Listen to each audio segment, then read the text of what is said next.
All right. Assalamu alaikum wa rahmatullah. Peace be upon you all, and welcome to another discussion on Finding Truth channel. And today I'm happy to have with me Pat Flynn, who is a writer, a podcaster, and a philosopher. And he lives in Wisconsin, USA. And today we will be discussing the problem of evil as part of the bigger umbrella of maybe God exists, because problem of evil has been I'm not sure, I don't think recently, but since some long time, maybe since Greek philosophy, right, has been there as one of the arguments about this topic. So Pat, welcome to the channel. Yeah, it's a pleasure to be here, Ahmed. Thank you so much for having me on. Thank you for being here. So since you are the philosopher, why don't you start by telling us what is the problem of evil? Yeah, and sure. Yeah, well, I mean, you mentioned it, it goes way back, right? It goes back to at least the Epicurean paradox, right? If God is, all powerful, he can create any world he wants. If he's all good, then he wouldn't create a world with suffering and evil. And hey, look around. Explain that, right? Explain that. So we'll come back. We'll come back to that, right? I think there's a lot of stage setting that I like to do in a conversation like this, because one, it's not the problem of evil, it's the problems of evil. There's a lot going on here, and I think if nothing else, it'll be helpful to just try and give the 10,000 foot overview, if that makes sense, right? So yeah, problems of evil, right? Let's just make some classifications, right? One is what I like to mark off as the sort of intellectual problem of evil versus the practical or lived problem of evil, right? We all deal with suffering in our lives. And my general posture is to assume that what people deal with is just far worse than most of us realize most of the time, right? That's the sort of lived problem of evil, the suffering we have in our own lives, the tragedies that we have endured, the trauma that has affected us throughout all of our life. That's inevitable, right? That's a pastoral concern to my mind, right? And I don't want to downplay that, but that's not the problem of evil that we're going to be talking about here. We're going to be talking about the intellectual problem of evil. And the intellectual problem of evil is one of coherence. And when we're talking about theism and atheism, we're talking about large-scale competing theories of reality as a whole, right? And the problem of evil, the problems of evil, are raised as various coherence objections, right? Now, coherence with respect to theories, roughly speaking, is how well do things fit together, right? So something that is really coherent, we can kind of see how everything fits together. It's very elegant. Things just kind of snap into place, right? But pretty much every theory has various degrees of coherence issues, right? Now, the worst form of coherence issue would be some type of contradiction. And that's not just seeing, that's just, so for example, there might be issues in a theory where we don't see how things fit together, right? But we also don't see that they do not fit together. A contradiction is where we see that they do not fit together, like a square circle or something like that. So contradictions are really bad, because unless you're an exotic brand of philosopher, you probably think contradictions are impossible, right? Certainly when it comes to the ontological aspect, right? You're never going to get something like a square circle or whatever. So if somebody can pick a contradiction out of your theory, can draw some type of contradiction out, that theory is in trouble, right? That's bad, right? Yeah. And so that would be what I might call the strong form problem of evil. And the strong form problem of evil. Yeah, go ahead. You're making a statement here that in terms of realism, things that are real, they need to be coherent. Yeah. So if you have contradiction, then this thing cannot be real. So when I take the principle of non-contradiction, I think it's not just a law of thought, but a law of being. That's correct. Yeah.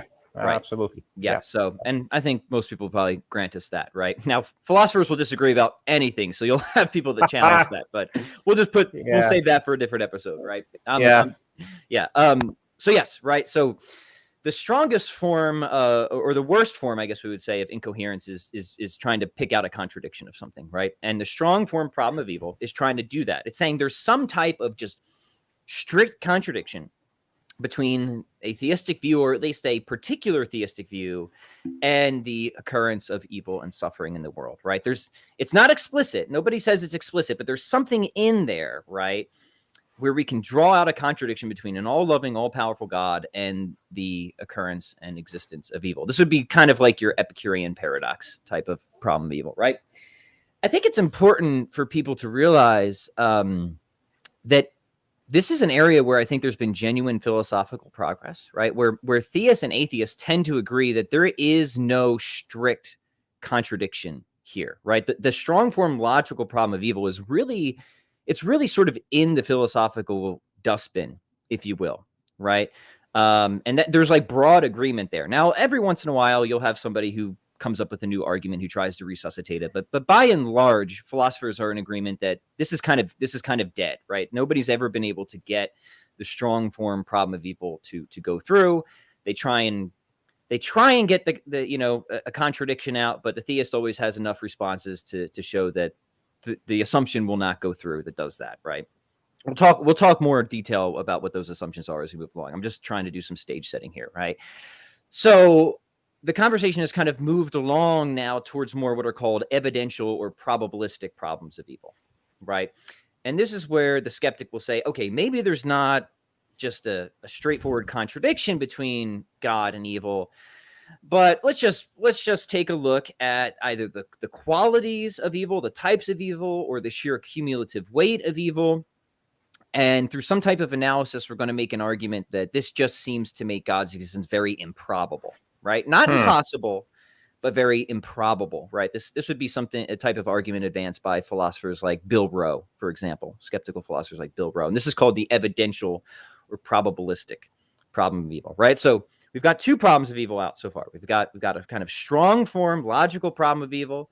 We've got an evidential problem or probabilistic problem of evil. Like all else considered, it just seems like something about evil makes God's existence just very slim, statistically very slim, right?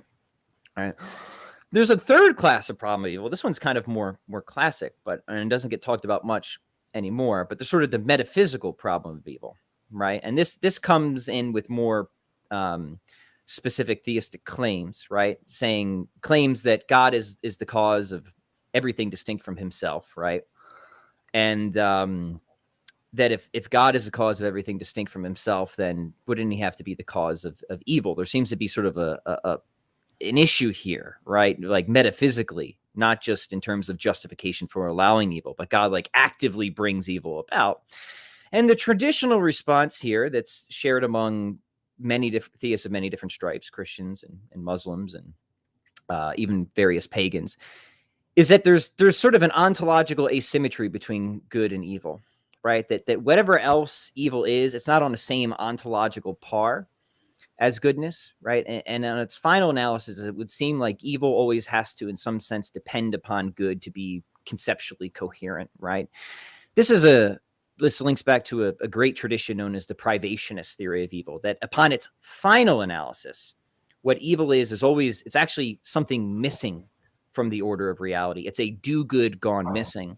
Now, if this is right, it actually does a lot of work for the theist, because then they no longer are committed to God being the sort of positive creator of evil, right? Because it's not something that you can put your hands around as a really existing thing. It's something that should be there, but for some reason it isn't there. So now we have the question of, well, why is that absence there? Why is that hole there, right? And that's still an important question. But the privationist account is sort of how the theist is traditionally done with what I would classify as the metaphysical problem of evil. Now, that hasn't been as much of a concern these days in philosophy of religion, but it's something that's always personally interested me. We can talk about it if we want. Most of I think the debates these days are around these sort of evidential problems of evil. So Ahmed, the whole thing I want to do there is just kind of like set the stage of how the problem of evil is thought about in different ways and make it clear that it's problems of evil. It's not just problem of evil. And let's hear your thoughts, and we can take the conversation in any direction you want. Mm-hmm. Yeah. So one of the things that struck me is, coming from an Islamic background, I found that the problem of evil is so pronounced in the Greek philosophy and in the Christian tradition and the Christian theologians and philosophers. Way more it is pronounced in the Islamic theology or Islamic philosophy. And one of the topics I would like to discuss with you here is why is that the case? Of course, you know more about Christian theology and the Christian culture than me, and I might also contribute to the Islamic part. Right. But it just strikes me that I see so much controversy and so much discussion Hmm. around that in the Christian world, and it being used as an argument for atheism, even. The antithesis of Christianity is atheism, and many people, I mean, in the West, and many people would say, okay, that's why I'm an atheist, because with all this evil, God cannot be good, and so he either does not exist, or maybe we should not worship a God who is not good. So Yeah. Hmm. it strikes me that this is the case, and so when I just look into this, did some analysis to it, I think that there are some important aspects of the Islamic philosophy or the Islamic worldview that makes this problem not there or not that pronounced, maybe. Sure. So maybe that's something that we might also discuss. But Yeah, I'd love to explore that. yeah, And I think it's going to vary among Christians as well significantly, right? And even for me, I'm a Catholic, right? Even within the Catholic tradition, there's different ways of thinking about this and responding to it, right? And that's just the nature of things, right? So yeah, you're gonna have some in the Catholic tradition, right? Like some Thomists who really aren't bothered much by the problem of evil, because at the end of the day, they're gonna mark off certain distinctions pretty quickly and try and resign the problem of evil to just one big category mistake. So, for example, if you take a Thomist like a Brian Davis, very well-known Thomistic philosopher, and the way that Thomists are generally going to think about ethics and moral obligations, they're gonna argue that our moral obligations sort of flow from our nature, right? Our created nature. This is an essentialist worldview, right? And so, we have certain moral obligations that flow from the type of thing that we are that just aren't going to apply to God, right? So it's not going to make sense to accuse God of certain injustices that just categorically don't apply to God because he's not bound by a human nature. He's the creator of human nature, right? So now some people find that response cold. I think there's actually a lot to it. But if you just mark that off right away, as many Thomists do, then there's not much of a problem of evil left. Now, people might not find that emotionally satisfying, right? Because we still feel like, okay, granted, right? We shouldn't be anthropomorphic when thinking about God and whether God has moral obligations or stuff like that. But I think people have an intuition, and I generally want to agree with this, even though I would want to qualify it, that we can know enough about God through philosophy and revelation to still have broad moral expectations of God, even if we don't want to say that God has moral obligations in the way that we have moral obligations, right? So, yeah, does that make sense? Mm-hmm. yeah. Because I was just going to say the same. So, for Sure. example, in Islam, we know that in the Quran and in Hadith, God makes some commitments um, concerning some things that He obliges Himself to observe. Mm-hmm. So Hadith is a quotation of the Prophet. Yeah. So one of them is a Hadith Qudsi, which means that he is quoting God, and he says, "O my servants, or O my slaves, I have made oppression or injustice haram, which means forbidden, upon myself, and I have made it forbidden amongst you. So do not be unjust to each other." So looking at this kind of quotation, God is making himself the moral role model. So injustice or oppression is haram or forbidden, and he has started by himself. So he's making a commitment that he is never going to be unjust, or he is not going to be oppressive. There would be another hadith Qudsi, which is also a quotation by the Prophet, as if quoting God. It's not in the Quran, but it's hadith. Mhm. It's an important distinction in Islam. And it says, a translation of meaning, that it is written above the throne. He's referring to the throne of God. Inna rahmati sabaqat ghadabi. Surely my mercy precedes my wrath. Mm-hmm. So mercy comes first. So if there is a situation where God can be,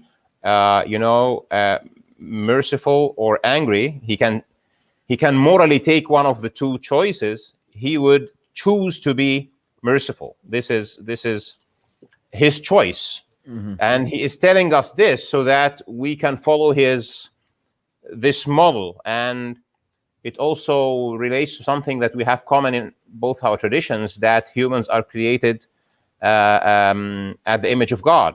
Mm-hmm.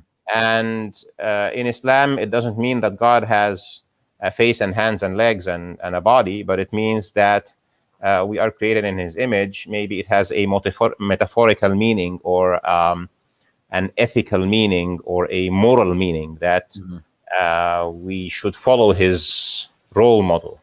And he sends prophets so that those prophets are humans, and they become exemplars of such role model on earth in a humanly manner, so that we can follow them to the extent that, because we cannot directly follow God because we do not see him in day-to-day operation.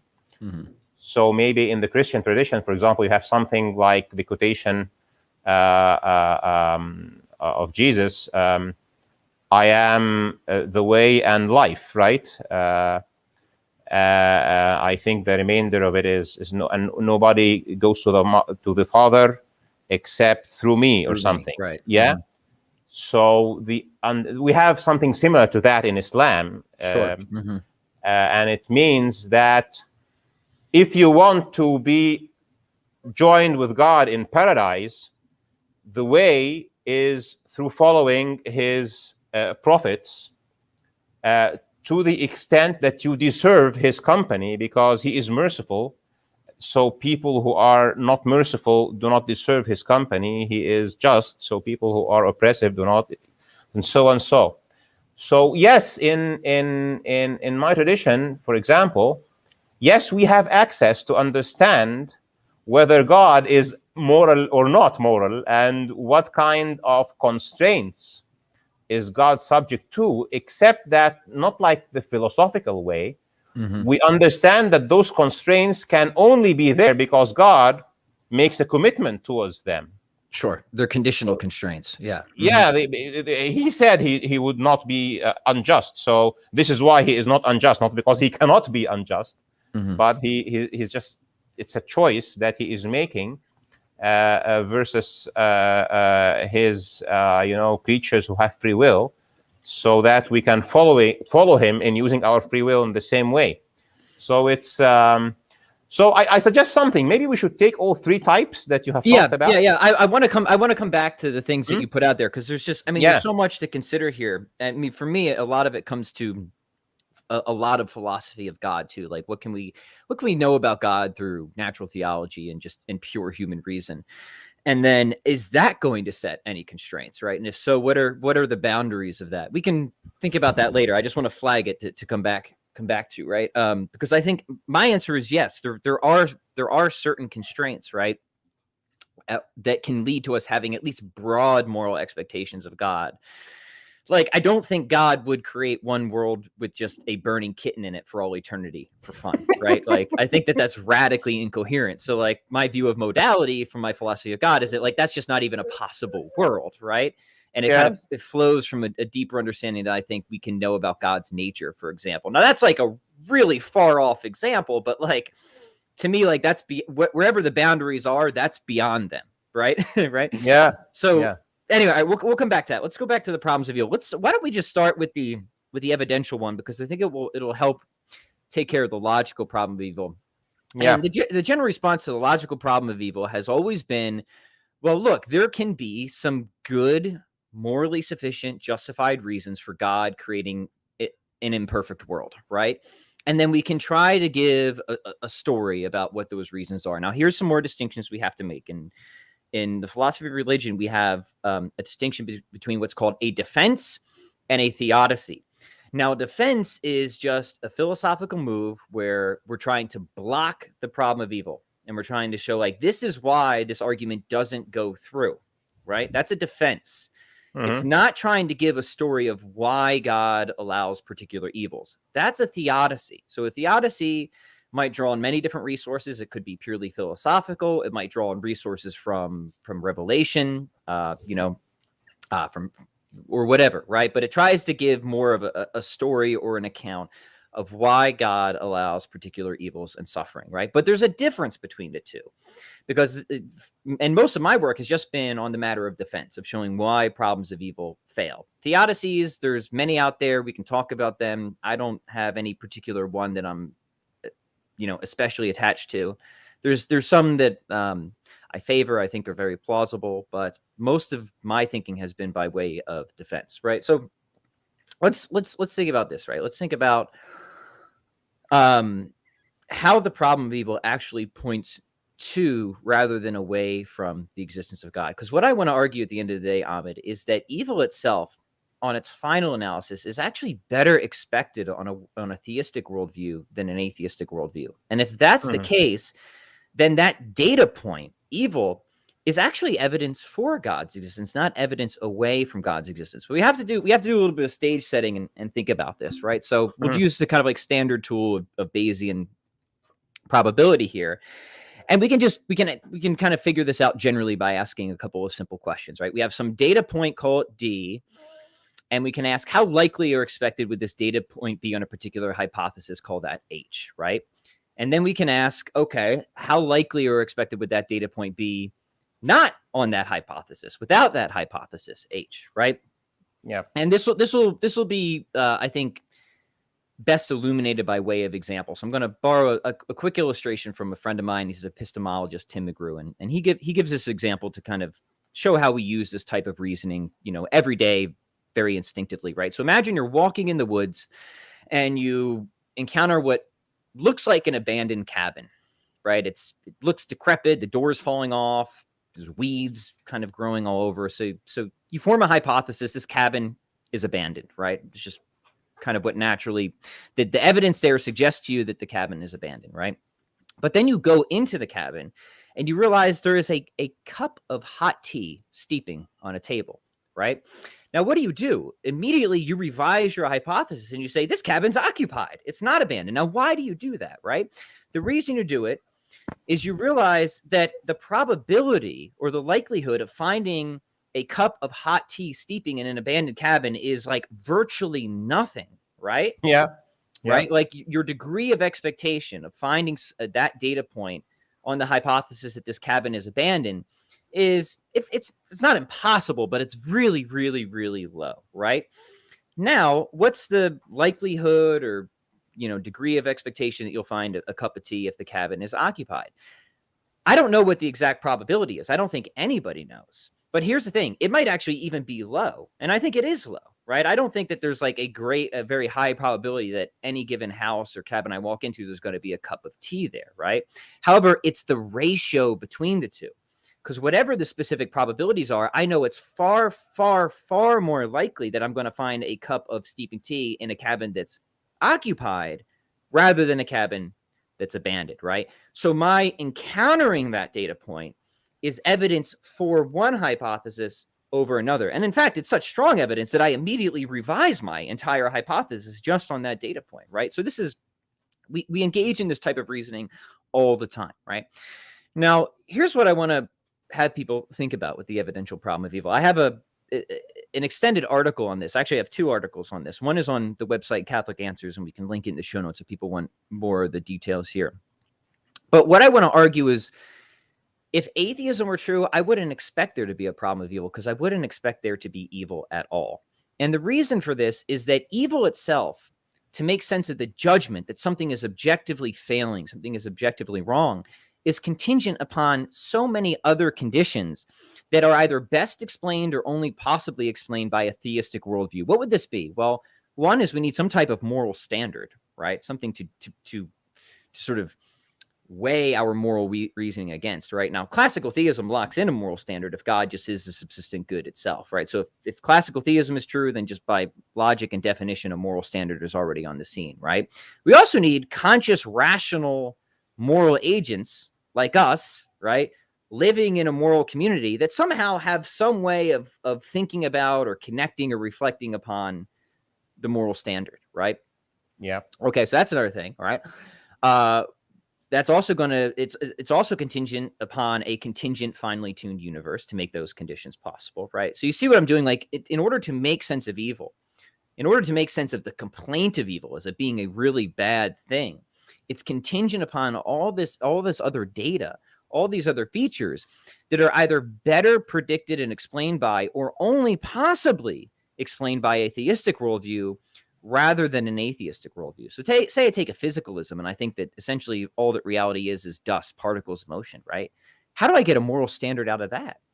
How do I get moral reasoning out of something that is inherently amoral and nonsense, irrational? The answer is if it's not impossible, which I personally think it is impossible, the probability is really, really, really, really low, right? Far lower than it is if we have God, who, in being perfectly good, would have reasons to create beings like us that could, in some sense, have powers of moral reasoning, whatever your moral epistemology is, right? So it's not unlikely. In fact, I think it's strongly expected that the type of world we see and the data we encounter, including evil, is really the sort of thing we would expect if God exists. But it's not at all the sort of thing we would expect if most forms, pretty much all forms of atheism were true. So you see the deeper point I'm getting at here, right? Is that evil itself, on its final analysis, when we think about all that goes into the judgment that we make about evil, evil itself is a contingent reality upon all these other myriad factors that are either better or best, or if only explained on the theistic hypothesis rather than the atheistic hypothesis. Going back to that illustration, then, encountering evil, to my mind, is like encountering that cup of steeping tea, right? It's evidence for rather than away from the existence of God. And I think that's the right way to think about it. Now, again, is that going to be emotionally satisfying to people? I have no idea. But I think in just a cold, rational analysis, if we're just taking a deep, hard look at what evil is, our moral judgments, our moral intuitions, moral epistemology, metaphysics, all of that, atheism doesn't predict evil. In fact, atheism doesn't predict much of anything, right? But it's the sort of, Yeah, go ahead. No, go ahead. I think I've made my general thrust of the case of how the evidential problem of evil is actually evidence for God rather than against God. Mm-hmm. So let me extend this. So let's assume that atheism is true, and see if we reach a contradiction here. So if atheism is true and life is biology driven by evolutionary mechanisms, then let's assume now, okay? Mm-hmm. And then we look at animals, for example, where, an animal can eat another animal and he doesn't feel sorry about it. He's just living his life, right? And a bird can steal your food and it doesn't, feel like a thief, or a cat or something can do the same. Mm-hmm. And now putting a conscious being with free will like us in the picture, and we do not perceive killing somebody else or stealing his food as okay, we feel guilt. It means that once you have free will and a higher level of consciousness, a moral standard comes into existence, which is not exemplified by the materialistic world around us. So once there's this element of consciousness and free will, there's this higher level of engagement between what we call a soul and our material bodies, and there is this higher connection, which is the theistic view, with the source of all of this, which is God. Then there is a moral standard immediately at play on that stage. Otherwise, why does an atheist say that killing is bad? There are so many atheists today arguing that there can be an atheistic moral value or something, Yeah. because it is as if you would not do to your neighbor except what you would expect him to do to you, and this kind of stuff. But if this was true, then why is it not applicable to animals too? Why do they just eat each other and etc.?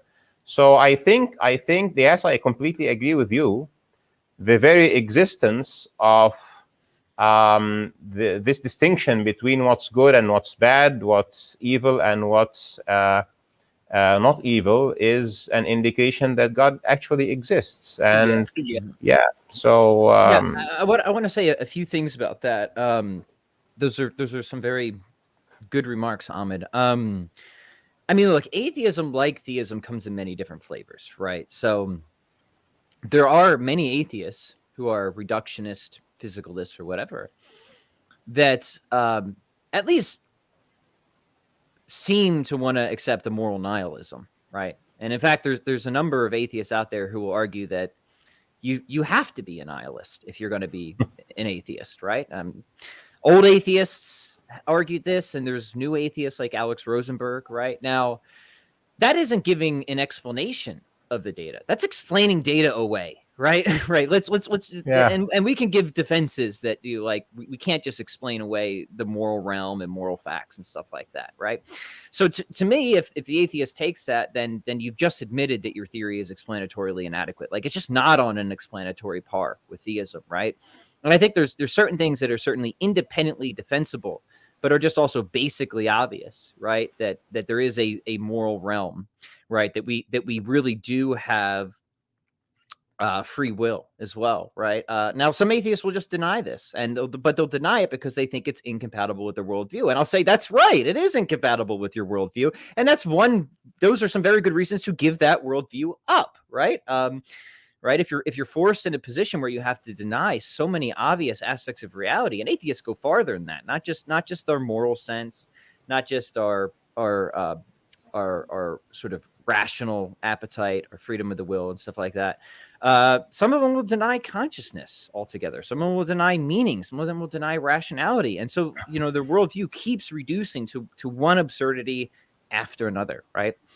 Not all atheists like that, right? So what other atheists will do is they'll try and wire more things into their theory, which always increases the complexity of their theory, right? Now we were supposed to be sold on atheism as being a simpler theory, but now for atheism to get up to an explanatory par with theism, it's only going to do that if it's vastly more complex than theism, right? So now atheists will have to start building in things like teleological arrows and brute necessities and all sorts of ad hoc contrived moves to try and get the same sort of explanatory force that theism, which just posits just one very fundamental, perfectly simple reality, God, already predicts and explains, right? So the atheists can certainly do that if they want, and they can try and be like an atheistic moral Platonist or any of these things. But to my mind, it's always going to be inadequate for so many other reasons. And now you've completely lost the game in terms of other explanatory virtues as well, including simplicity and stuff like that. So I just want to acknowledge there's other forms of atheism out there. I call them like exotic naturalism, forms of exotic naturalism, right? That essentially just try and bring back things into an atheistic worldview, like formal and final causality and teleological arrows and all sorts of other stuff, right? That has for a long time been sort of seen as unacceptable, metaphysically unacceptable among atheists. But now they're realizing, well, crap, now we can't explain so much of reality. We kind of need to bring this stuff back in.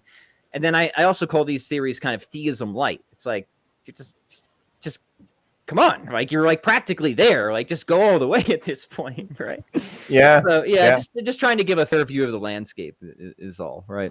I hope it makes sense, but at the end of the day, it makes plenty of sense, and in many dialogues I have seen exactly what you're mentioning. So you'll find the atheistic worldview, going reductionist until it's completely absurd. And then, for example, you have a debate with somebody, and then you tell him, explain consciousness, And then he says, well, maybe consciousness is a fundamental, then they part bring of in reality. right. Then they bring in panpsychism or ideas of Yeah, proto consciousness and stuff like that. and Right. and and and suddenly he's like into Hinduism or something, and Mhm. but Right. No, without the yeah. god, Yeah. without the Brahman, without the god aspect. It's just Right. consciousness is part of the material universe. It's Okay, funny. so why? Right. I was having a conversation with somebody the other day, and we were talking about panpsychism, and it's like, well, like, what do you mean? Like, if you mean that just there's something about fundamental reality and consciousness is rooted there, then yeah, theists aren't going to really disagree with that, right? Right. Yeah, If you're going to talk about theories of like proto consciousness or fading quality or stuff like that, I'm going to say that's nonsense, right? Consciousness is something that's just either there or it's not, right? You don't have something that's just like kind of on its way to being conscious, right? It makes no sense, right? Like something either represents something. It might. Here's a way to think about it, right? It might represent less, but it's not any less of a representation, right? The yeah, latter is yeah. incoherent, right? So yeah, any theories of like fading quality or stuff like that, I think are just radically incoherent. And if you're just saying that consciousness is in some sense fundamental, the theist will be like, yeah, welcome to the club, guys, right? Yeah, let's call that God, and then Right. surrender to the fact, right or not? Right. Yeah, but they would just reject that, and it's very. I don't know how. Maybe we can just do a side note there. Can you explain to me how philosophically can an atheist be self-consistent and just continue to be? How can that be a rational position given everything that we see around us? Yeah, that's a good question. I can't speak for all atheists, but I can speak for myself because we didn't mention this, Ahmed, but I'm a convert, right? I had a long period of religious and theistic skepticism, right? And what brought me out of that was not coming across natural theology and finding arguments for the existence of God. What brought me out of it was exploring the options available to an atheist to make sense of reality, going deeper into them and realizing that they were horribly inadequate and did keep reducing to the absurd. And I was of the position that there are certain aspects of reality that I'm not only not going to give up because I think there's good reason to really believe that we have good evidence for these things, like a moral realm, like consciousness, like free will, right? But that like I wouldn't even know how to operate even if I wanted to give them up, right? So it was sort of me trying to make the best I could philosophically out of atheism that caused me to abandon atheism, right? So I can only speak from my perspective on this, right? And that didn't immediately make me a Christian or even any particular type of theist. It just made me want to reconsider things anew and afresh, right? And then I kind of went on this kind of much wider, more searching journey and wound up where I did and realized that classical theism seemed to be able to explain the most with the least. That's how I'll put it. It seemed to be able to explain the most with the least. I then spent a very long time researching and writing about aspects of natural theology, philosophy of God. And that's where I am now, right? That there were just, features of the world that we have good evidence for that are, in fact, I think, undeniable at the end of the day without radical incoherence. I needed a worldview that could make sense of this, that had coherence, right? Good coherence. Doesn't mean it's free of any challenges or difficulties. We're trying to work through one of those now, right? But that could explain the most with the least. And theism, classical theism, just did it for me. And it still does it for me, right? So, I mean, for me, when I realized that I couldn't keep going on consistently as an atheist, that just caused me to give up atheism. Now, how do other people do it? I still read a lot of atheists. And, so you do have some of the eliminativists that just say that morality isn't something we discover. It's something we invent, something we throw off into the world. And, they never live consistently with themselves. So because they're always making moral condemnations, they're always praising people, they're always blaming people, they're always making moral judgments. Certainly on Twitter, they're doing that. So, in their academic papers, they'll say one thing and then they'll immediately engage a performative contradiction and here come all my moral judgments again. So at the very least, you always have this sort of inner tension with people like that, right? Again, Yeah. that's not all atheists, but it's a lot of the reductionists who act like that. They'll say one thing, they'll act another. So those performative tensions are always, I think telling. And then plus there's also I think this is important, right? There's a normative web here. And we have a moral sense. Nobody would deny that we have a moral sense. And then the question is that moral sense something that's generally reliable, or is it just utter delusion, right? And what I want to argue is that there's sort of a package deal of all of our cognitive powers, right? If we start to like cast like a strong doubt on one of our powers, one of our senses, a moral sense, it seems to be hard to not cast doubt on all of our cognitive powers, all of our senses. You see what I'm saying here, right? Just as there's sort of moral norms, there's epistemic norms. We have many other senses. You know, people sometimes think about the five senses. I would argue we have much more than five senses when you really think about it, right? Yeah. Much more than five senses, right? And they all sort of came out of the same shop, as Reidian philosophers would want to say, right? So if like one is completely bunk and delusional, why shouldn't we think that all of them are completely bunk and delusional, including reason itself, right? Now, if we've somehow reasoned to the point that now we're casting doubt on the reliability of reason itself, right? Say because you're an atheist or a naturalist and you think that we're sort of set up not necessarily to produce true beliefs, but just to get around in the world, right? To be a going concern, right? Well, now we've got a sort of epistemic mess, an epistemological mess, right? Of like, how are we going to get knowledge? How are we going to get warrant? All these things, right? So what I'm going to argue is that if you cannot trust your own mind, then how do you know that you are thinking logically to reach any logical conclusion at all, right? It's self-defeating. Yeah, it will. That's what I'm arguing, right? But it's going to be self-defeating from even denying the moral power, because I'm arguing there's a normative web and a sort of package deal here with these powers. It doesn't mean they have to be perfect, right? They're obviously not infallible. We make mistakes.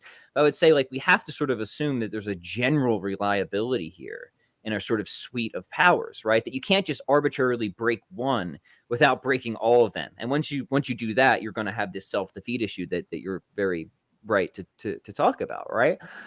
So I think that's a big issue that most atheists miss, right? Is how tightly connected this normative web is, and how just trying to arbitrarily break one won't immediately lead to these deeper issues of self-defeat and incoherence and stuff like that, right?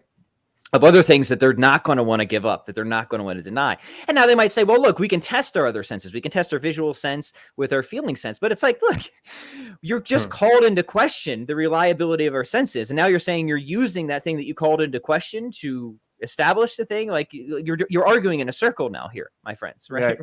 Right. You see that, right? So it's, again, it's sort of a package deal, right? All right, so that's just a few remarks on that. Other atheists, I think, can try and salvage the moral project by just getting increasingly more complex and exotic. And then they can certainly do that. But then I think you're going to have all sorts of other explanatory. So say you're like an atheistic moral Platonist, right? This is one of the options out there.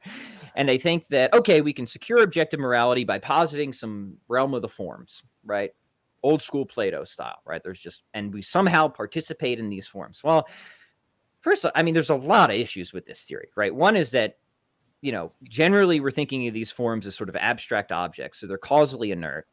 How do we come to link up or participate in the forms and the right forms, right? And now you've got the theory of evolution. What does evolution care, right? How is that aiming us, right, to make sure that we come into, the form of justice rather than the form of injustice? Like it's just, that seems radically wild and incoherent to me, right? You don't have that issue. Won't that go back to the same? If it's materialism and evolution, then eating each other would be cannibalism would be okay, and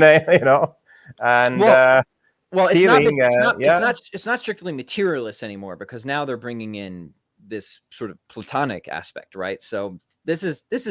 I'm just trying to be as gracious to the atheists as I can and show that there are options here that that might seem plausible initially, but I think when you really dig into these theories at the end of the day, they have themselves internal issues that they can never quite overcome. And even if they could get up to an explanatory par with theism, now they're so much more convoluted and complex that if you think there's any virtue to having a more modest and simpler theory, theism is the easy and obvious.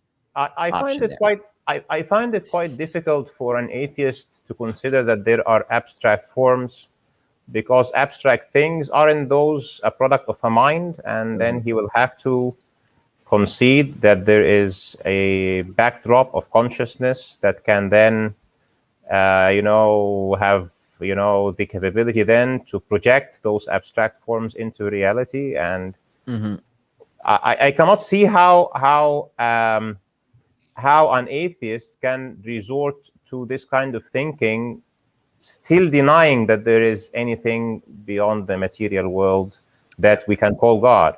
Yeah, Even, well, even I'm with you. I'm not a yeah, Platonist, right? So I yeah, don't think there's any independent realm of forms or anything like that. yeah, I'm a moderate realist, a scholastic realist, right? So I think that there's the forms in the things, and then concepts and abstractions depend on mental activity, 100%, right? yeah, and then even those who would argue, for example, that mathematics or laws of physics or whatever can be transcendent, then again the logical question will be, laws and mathematics can be separated from reality if they are in a mind, if somebody is thinking about them. Right, because laws, right? They have a thought-like structure, Yeah, right? absolutely. Right, yeah. So if you say, even those talking about, universes from nothing and this kind of nonsense, and then they say, okay, because there's gravity, and then gravity will create this, reflection of negative energy versus positive. So where does gravity come from? It's a thought, it's a law, it's something that is setting the stage. Where is it setting the stage? Somebody needs to be thinking of it to be there at all, and they would just give you no answer to that. And I find this was actually my first question, which is, how can somebody keep consistently living as an atheist and not feel miserable because he is not rationally consistent? Yeah. This is perplexing to me. I have not been an atheist before, but I have had a period in my life where I have considered what makes sense to believe. And so, for example, in your case, you're coming from an atheist position, and then finding that it is not rationally making any sense to you. And I'm coming from a theist perspective, and I find that atheism does not make sense to adopt, and that theism is the one that makes sense. And so that was the reason of the question. And then going back to the problem of evil, if it is the rational position to believe that there is God, I have seen another version of the problem of evil that I would like to take your opinion upon, which is, somebody will say, okay, maybe there's God, but maybe because of the problem of evil, then God is not the same person that you are describing theists. He's not the omnibenevolent creature. Yeah, Maybe he's evil. It's Yeah, evil God challenge, right? And that's going to come to that's the metaphysical thing that I talked about, right? That evil, upon fundamental analysis, is not on the same ontological par of good, right? To make sense of evil, there always has to be some prior good that evil either detracts from or attacks or damages, right? So whatever is most fundamental, even if you don't take a full privationist account, we need a prior conception of goodness to even make conceptual sense of evil. So evil cannot be most fundamental, right? So already there's the asymmetry to break the evil God challenge, because if God is most fundamental, goodness is most fundamental, then whatever is most fundamental, right, is going to be a good God, right? You can't, this, the whole idea of an evil God, especially in traditional metaphysics, makes no metaphysical sense and is a strict metaphysical impossibility, right? So it's only if you don't roll up your sleeves and actually do the heavy duty metaphysics that you might be kind of tricked into thinking like something like that is possible, but certainly not from a traditional metaphysical perspective, right? And I think even a superficial analysis of good and evil will show that there's again a strong asymmetry between the two here, right? So can we phrase that as far as we look at something to be not perfectly just, it means there is an image of a more perfect justice in our mind, which means that this perfect backdrop has to be God. Otherwise, we will not feel that there is still some missing justice, or still some missing mercy, or still some missing love. Because Right. otherwise, if this abstract perfection completely does not exist, why are we feeling the deprivation? Right. So yeah, Certainly there's these various arguments from intuitions and desires. Like, it seems like we have these, again, these strong intuitions. I do think intuitions play an important role in moral epistemology, by the way. So I would want to make a defense of intuitions and the role that they play in that. But yeah, I mean, we have these sort of intuitions of notions of like perfect justice, perfect home, perfect friendship, perfect love, perfect mercy, perfect goodness, all this or that, right? Like, they're kind of in our back pocket, so to speak. Now, the atheist might just say that this is all delusional again, but fantasies. right, fantasies, right? But what I want to say is, if no matter what, if you're going to make a judgment about something being bad, right, and if that judgment is going to be in the way that we commonly understand it, right, enough to lodge any sort of legitimate complaint, you need some prior conception of goodness. Like my daughter, like, it would be bad. My daughter has a very beautiful face. Just take my word on it. Very beautiful face, right? Granted. It's bad, right? For acid to be poured on her face because her face is so beautiful, right? Right? It's so good, right? So to call that bad, right? I need something that is already good that's being attacked, being drawn away from, right? So like, we already see that conceptually, evil does not make sense without some prior goodness. And all I'm saying is actually a very modest claim. Is that alone is enough to show that the impossibility of any sort of evil God challenge. And even more so if you do the full metaphysics of a privationist account, right? That God is going to be purely actual. And if you have a convertibility principle, like you do in traditional scholastic theology between goodness and being, right? That goodness and being are convertible, right? They're really talking about the same thing from kind of like different points of view. Then if God is pure being itself, pure actuality itself, God is also going to be pure goodness itself, right? So there's other moves you can make to show that the evil God is just metaphysically and philosophically incoherent. So I've never taken that one very seriously. It just doesn't strike me as even remotely a plausible candidate, but it has gotten a lot of attention in recent years. Because of a certain philosopher who put a paper out on it. It's been often referenced. Yeah. Mm-hmm. And some others would say maybe he's not evil, maybe he just doesn't care. Yeah. How would you respond to that as a philosopher? Right. Yeah. So as a philosopher, there's a number of ways. So like, it's a deistic conception of God. Like, hey, maybe God just set things in motion, and now he wanted to go do something else. He got bored, right? And he's going. He just doesn't care. Yeah. Right. Well, the short response I have to this is that I think if you analyze the world metaphysically, what you realize is that it's radically contingent, right? That things exist, they don't have to exist, they don't exist in virtue of what they are, and they exist only insofar as God is constantly imparting existence to them. All right. So that's one thing, right? Just if you find that those types of arguments convincing, what I do, you realize that God didn't just, like, creation isn't a once and done thing. It's an ongoing thing. It's happening here and now. The only reason we're having this conversation is because God not just brought us into being, he sustains us into being. Now, if God is sustaining us in being, that doesn't sound like somebody who's very indifferent, right? It sounds like somebody who's doing something on purpose, intentionally, who didn't get bored, right? So the deeper metaphysics shows that God is sort of granting us existence at every moment that we do exist. That's one indicator. And then another indicator is this. Again, if you think about what love is sort of willing the good of the other, right? I think that's a fair definition of love, willing the good of the other.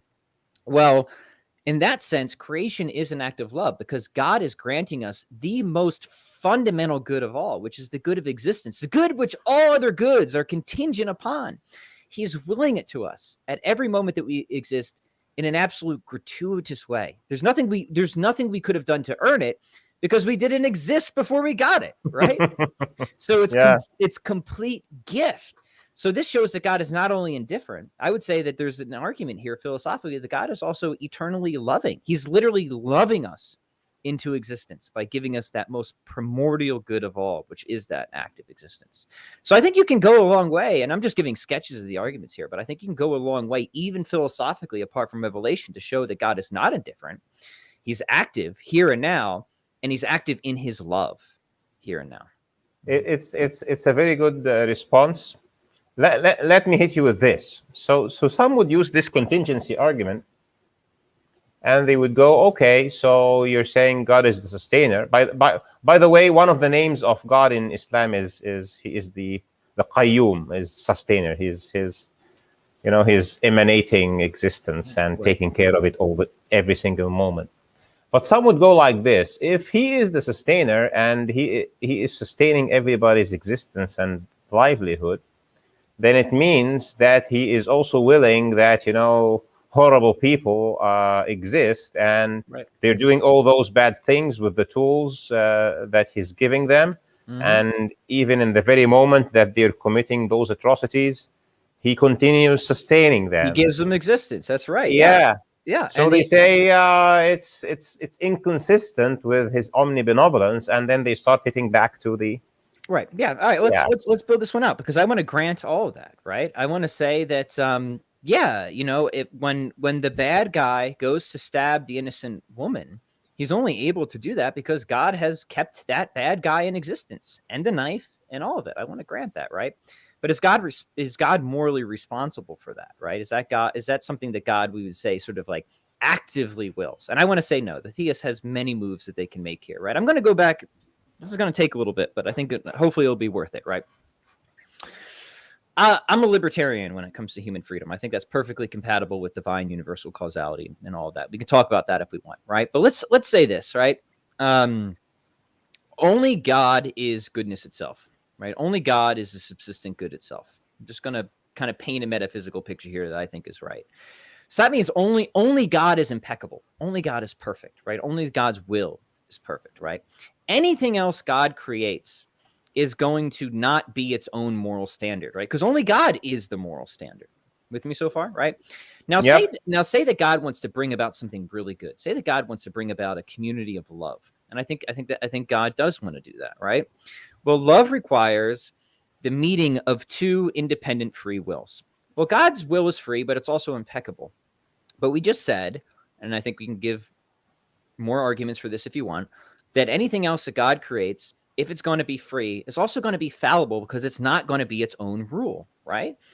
So now we're starting to see a picture emerge where if God wants to create a particular world with particular goods, it might entail a particular risk, right? It might entail bringing in free creatures that are liable to failure, right? Now, let's pause here because somebody might ask, well, couldn't God do something like give special graces all the time to stop us from failing, to always consider the right thing? And I actually want to say, yes, God could do that, right? And it wouldn't be a violation of human freedom. Now, this is a great debate among Christians and many different philosophers and this, that. But my position is actually God could do that, right? He could preserve us in a particular moral state with grace and stuff like that. However, I would want to say this about that would be akin to God creating a natural order and just performing nonstop miracles, right? Constant intervention in a natural order and really just never letting things be the type of thing that they are. And God, in virtue of being perfectly rational and wise, if he's going to create a natural order, he's going to let it be a natural order, right? He might do exceptions here and there. He might work miracles here and there as it works towards his general plan. But in the general run, a wise God is going to govern things according to the type of thing that it is. He's going to govern electrons according to their nature most of the time. He's going to govern humans according to their nature most of the time. What is our nature? We're free beings, but we're fallibly free beings, right? And as it happens, not only could we fail, we have failed. Most of us fail every single day, right? So God permits this. Doesn't mean that he wants it, but he permits it. Now, why does God permit it? Well, one, because it might be a sort of necessary risk to bring about the supreme good, which is friendships, communion, and love. And there's nothing morally wrong about about allowing for some possibly bad thing to happen for a really, really good thing to happen. There's nothing wrong with that. We do that all the time, right? I mean, at some point, my kids are going to be driving. And that's good. It gives them greater autonomy. They can help grandma with the groceries, but there's the possibility that they could seriously kill somebody or themselves, right? But nobody thinks that I've done a bad thing by allowing for that possibility, right? Now, if I actively willed and slashed the tires and like demanded that they kill somebody, that'd be an issue, right? But just allowing the possibility isn't an issue, right? So God allows Yeah. the possibility of our failure because of this supreme good of friendships, love, and communion with himself. Plus, God is so omnipotent. God is so great that even when we fail, God can use that for even greater goods. And now we have the possibility for even more goods to come on the scene. What would some of those goods be? How about mercy? How about compassion? How about empathy? Right? How about courage? How about all these other really, really good goods that just wouldn't be there if God just constantly intervened, constantly performed miracles to stop us from failing all the time, right? So now we have, I think, a really beautiful picture where God respects the creatures that he's created in the general run, governs them according to the types of things that they are, permits their evils to achieve the conditions, the arena that's necessary for the highest good of all, which is friendships, communion, and love, and can, in his providence, draw out greater goods from any of the failures that we have in life as well. And so, those bad things would not happen metaphysically if God didn't impart existence to the natural order, but he has imparted existence to the natural order. He permits our failures. And look, we have an obligation to fight against those evils, right? It doesn't alleviate our obligation to fight against evils, but certainly there's no injustice on God's part from sustaining the positive aspects of the reality when it is our failure, right? God doesn't cause our failure. He keeps the positive aspects of us in being, but it's us as libertarian free agents that bring in the absurdity of sin, right? That privation of a particular, really, it's when it comes to sin, the privation there is a consideration of a moral rule that should have applied to a judgment that we didn't attach to a particular judgment. So it's something at the end of the day that's missing that should have been there, and it's our fault that it's not there, not God's fault. So that'd be my general way of responding to a very, very thorny and thoughtful issue, but it's one that I think can ultimately be overcome. Mm-hmm. And it's one that is amazingly to me pretty consistent with my tradition. So good, yeah, it's good. Congratulations. Yeah. Well, I know Islam, like Christianity, right? There's I imagine that there's many people in the Islamic tradition that would not feel that that's consistent, but there's because I've had enough conversations and all really good conversations with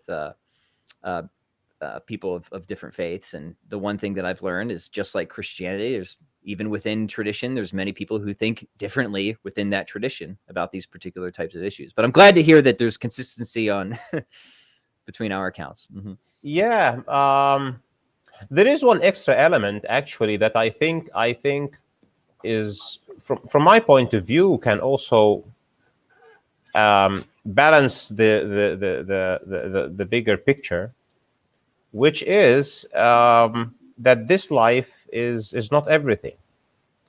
Actually, that this life is a very small thing, given the grand picture, which is an eternal, a future eternal life after this one, where justice is served. And if mathematically you divide anything by infinity, the result would be zero.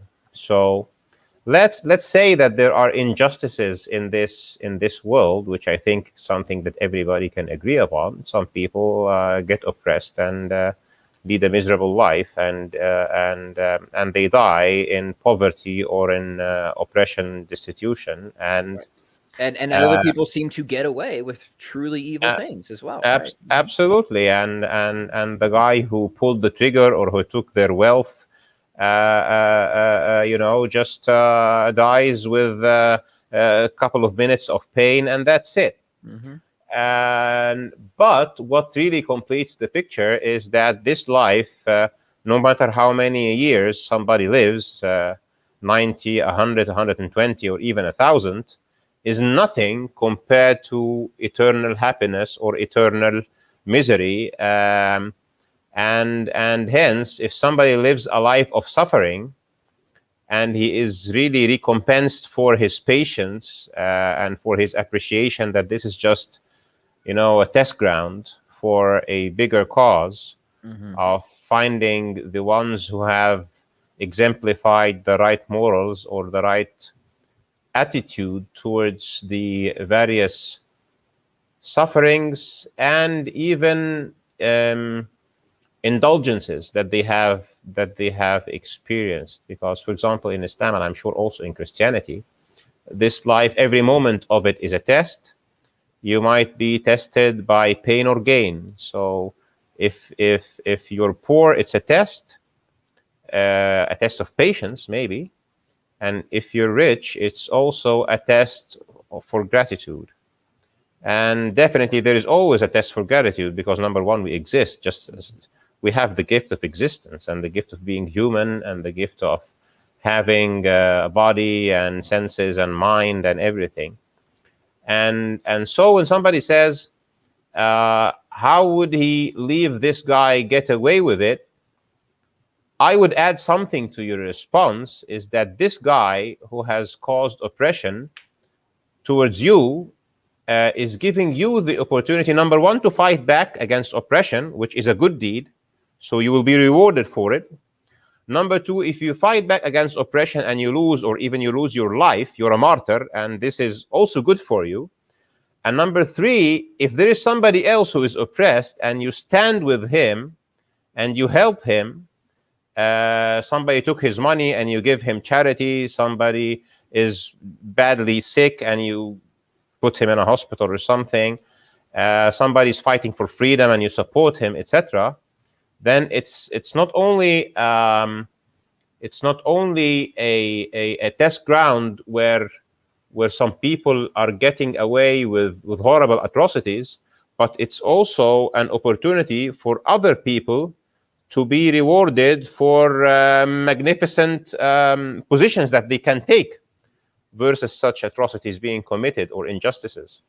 And at the end of the day, nothing is compared to an eternal life. So somebody who has been the worst person in this life for 50 years, if he's put into hell for 50,000 years, that's for sure a very good retribution. So I think, of course, when you go with an atheist and tell him about this, he doesn't believe in God, doesn't believe in hereafter, doesn't believe in souls or anything. Yeah. So he'll just categorically reject the argument.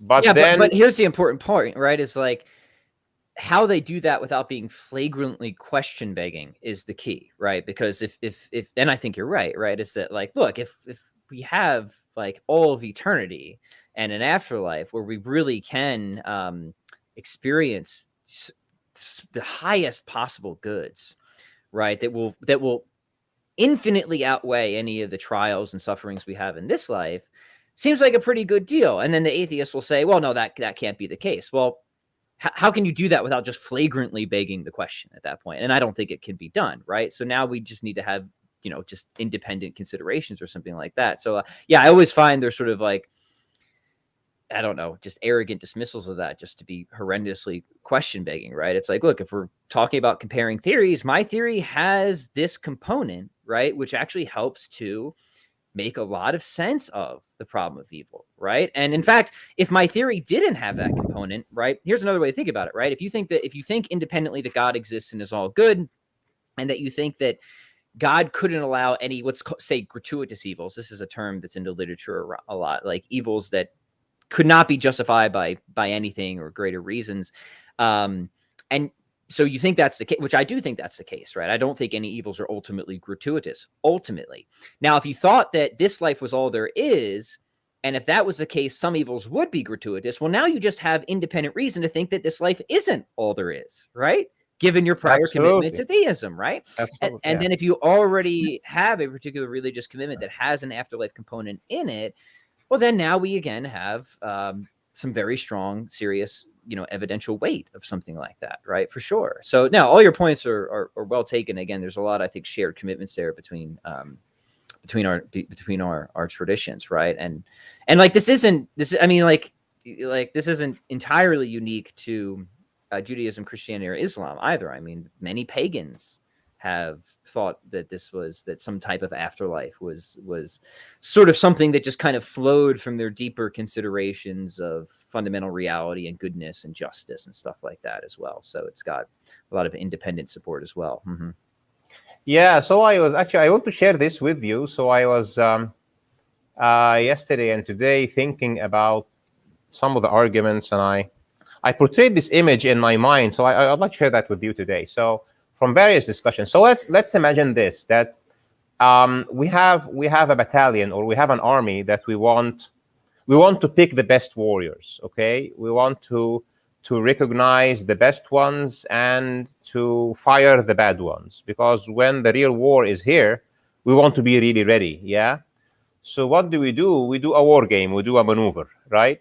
And we'll take the guys and we'll split them into a red team and a blue team, and we'll say, guys, you will go into the battlefield, which is not a real battlefield, and you'll do the drill, and then we'll pick. But then our problem is that in this boot camp or in this drill, people know that it is a drill, and so we start putting in some good effects. So we have cannons firing, we have sounds of shots, and but we still know that the guns that they have are not real ones. So we give them real guns, but they know they cannot kill somebody. So it's just like, it's still fake. Mhm. And then somebody comes in with this great new technology and says, guess what, guys? You can give them real bullets. We can fire real shells on them, and we will observe the whole thing, and we'll know the real courageous ones and the ones who carried the wounded and the one who fought so courageously, and we will be able to revive them later. And then they will be, recognized, and they will get the medals and everything. Not only that, but now some of the guys on the test field will say, but if we shoot, then we know that you will revive him, but they will have pain.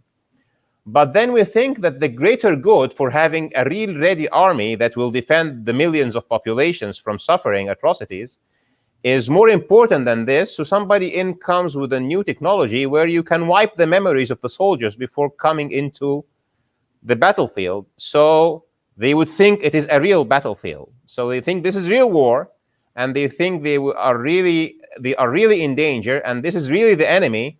And then now everybody is doing the exact thing that he will do in a real war, because he thinks it's the real thing.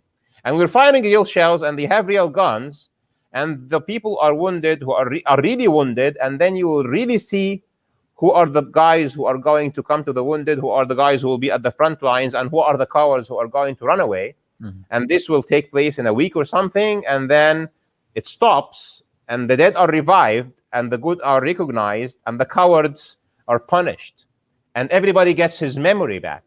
Mhm. And it's not like there is people with technology. It is God is doing this.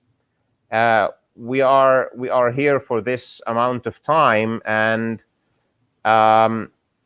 it makes sense that this whole battlefield is having shells on them and is having disasters, because then it seems so real, and we act real. Because otherwise, if there are those continuous miracles, and whenever somebody will, break an ankle, somebody says, stop the drill and get this guy out of here, Right. it will Mhm. never be the right thing to do to find the real right one. So I Yeah. just got this whole parable in my mind. I Yeah, thought yeah, of yeah, yeah. sharing it with you. But I mean, this comes to like, so here we kind of like, maybe are we talking about a defense or a theodicy? When it comes to defenses, you see this a fair amount in the literature. It's just like, people will just say, well, hey, look, here's a possibility, right? And that's all you need. That's all you need to take down the problem of evil. Whether that's the actuality or whether it's something different doesn't really matter, right? Because we're just showing why the argument doesn't go through, because it hasn't closed off particular possibilities, right? And there's actually some really fun kind of exotic defenses out there that I probably don't think are true at the end of the day, some of them, but they're enough to. So again, it's like, to my mind, it's just trying to help people understand like what we're doing at different times when responding to these types of challenges, right? So I actually like entertaining a lot of those types of things, even though I have more particular commitments, obviously, as a Christian and a Catholic, of how I would ultimately at the end of the day think about a lot of this stuff. But I still think it's kind of just an interesting philosophical exercise, if nothing else. I was talking with a guy not too long ago who's kind of a general theist, and he thinks that, yeah, God just creates sort of infinitely many universes at sort of random, and allows us to kind of like enter into them voluntarily, right, to try and form better worlds, having kind of our memory erased and stuff like that. So he gave kind of a story that wasn't completely dissimilar to yours. I'm like, that's really interesting, guy. It seems like it would totally justify, you know, a lot of what we see. So it's like it covers a range of data and really takes down the problem of evil in many respects. So yeah, I mean, that's just something that philosophers do, theistic philosophers who, you know, whether or not they're attached to a particular tradition, when engaged in what's called a defense, I think all those types of moves are very legitimate, right? Because that's you know, that's what objections are. They're argument testers. Objections are meant to see how strong an argument is. Can we break an argument? And I think there's lots that break the problem of evil. We've gone just through a few today, but there's a lot more that we haven't even considered. So yeah, good stuff. I do have to jet here in a couple minutes though. So I think we have gone through a lot. So number one, thank you for being here. I think it has been quite an entertaining discussion. Oh, absolutely, my pleasure. I hope it's not going to be the last one. Maybe we'll have further encounters about this, or maybe some of the cosmological arguments, or what have you. And let me ask you this one final thing. Sure. That some people will just throw at you when you're talking about the problem of evil. They would tell you, okay, what might justify children getting cancer, for example? What would be the response to that? Yeah, well, this is what we call a sort of mysterious evil, right? And the idea of a mysterious evil is an evil where it's, again, we don't see that there is no good explanation or reason for it, but maybe it's something where we don't see what the good explanation or reason for it is. So mostly I would just say, on what worldview are mysterious evils better predicted, right? Are they better predicted on God's existence, or are they better predicted on atheism? And this just brings back in, now look, people don't like this because it's very abstract, but I think when we're doing philosophy, we have to be abstract. We have to follow reason where it leads and not get tied up in very emotional and hard examples. And what's harder than that? I mean, nothing's harder than, I mean, I have my own children, right? Nothing would break my heart more than if any of them got sick and died. So I understand the emotional weight of that. And this is why at the beginning I was very clear, let's draw a very quick divide between the emotional and lived problem of evil and the philosophical problem of evil. And my general response is, look, if God exists and creates the sort of arenas that we've talked about, God is going to see things that I don't see and can't see. God's going to have God-sized reasons that Pat, as a finite, very limited being, just is, I don't see how everything connects. God does. So I shouldn't be surprised that there are going to be tragedies in life where I don't immediately see why God is permitting this. That's expected on theism. That's actually exactly the sort of thing I would expect. Maybe I can't specify exactly what that's going to look like, but that things like that will occur is not surprising given God's existence.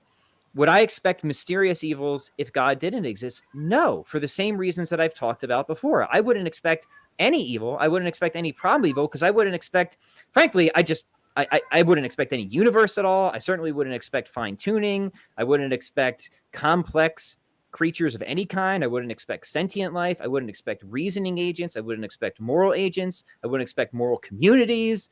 I wouldn't expect grief. None of that would I expect if God didn't exist. So in that sense, on the final analysis, these mysterious evils, again, are a data point that I think counts in, toward God's existence rather than away from. So you can just take any of those sort of very hard, tragic examples, and I think you can kind of plug them back into my general argument of why evil is evidence for rather than away from the existence of God. And we just have to be upfront with people and say, look, this is painful, right? We all suffer tremendously. So I'm not downplaying those examples. But as a philosopher, our job is to follow reason where it leads, right? And make sure reason is guiding the emotions and everything else. And that's the most a philosopher can do at the end of the day. So I hope that helps people if that's something that they're struggling with. Yeah. I think it should. And I would add to that given the hereafter, God will also, in Islam at least, I think also in Christianity, but I'm not sure, but I think so. Children who die as children before puberty, they always go to heaven. Well, yeah, certainly there's Yeah, evidence. So let me say that, right? And there's other good evidence. So take one thing I've researched a lot of are near death experiences, right? And there's really good evidence for um, the veridical data on near death experiences. And something that's commonly found are that parents meet their, in this heavenly realm, they meet their deceased children, miscarried children, children that had diseases or deformities are there and they're healed. All that's great news, right? and All they that, have enjoyment for eternity. Maybe right? they don't get the same level of experience like people who really had free will and the possibility of sin and good deeds, but they have been saved a risk, and they have a free ticket to heaven. And us as parents, God forbid, if anybody has this kind of experience, we also have a great opportunity to show patience and still gratitude to God, and it will help us in our growth, and it will definitely help us to go to paradise, accepting this as something that we need to deal with, some of the difficulties of life that we need to pass through this arena, let's say. So let's close by that, and I hope you have the rest of your day as a great day. Beautiful. Thank you so And much, Ahmed. I've really enjoyed the conversation. thank you very much, Pat, and let's have this happen once more sometime soon, and have some great day, guys. You have the ticker, and it has Pat's website, which will lead you to all his other stuff. I think you have the main thing around iTunes, right? That's correct. And then he has a YouTube channel. He has two of them actually. One of them is called Philosophy for the People. Is that correct? That's right. Yep. And another one which is more like about, it's a gymnastic one, right? Yeah, it's just a generalist podcast. We talk about lots of different things: fitness, philosophy, theology, a little bit of this, a little bit of that. So people can check it out if they want. Yeah. Yeah. So I'll put all of them in the description if you'd send them to me. And thank you for being here, and have a great day. Thank you so much. Thank you, Pat. All right. So let's put the extra, and I will see you all again soon. Here we go.